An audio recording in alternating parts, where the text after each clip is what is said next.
Dua pelaku pencurian sepeda motor diringkus polisi Satuan Reserse Kriminal Polresta Banda Aceh setelah mencuri satu unit motor jelang tahun baru.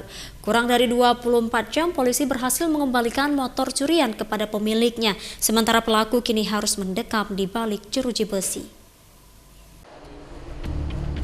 Dua pemuda asal Kecamatan Darul Imarah, Kabupaten Aceh Besar berinisial MR 22 tahun dan Roy 30 tahun, masing-masing sebagai pelaku dan penadah, terpaksa harus mendekam di balik jeruji besi akibat mencuri satu unit sepeda motor Yamaha MX milik Syahrul Liza.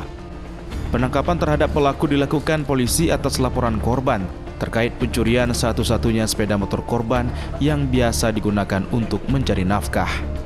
Pasca mendapatkan laporan tersebut, polisi langsung melakukan penyelidikan dan berhasil menangkap dua pelaku dalam waktu kurang dari 24 jam.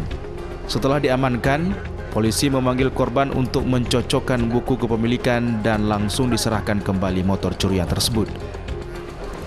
Barang bukti dari hasil curian mor kita dapatkan belum sampai 1 kali 24 jam.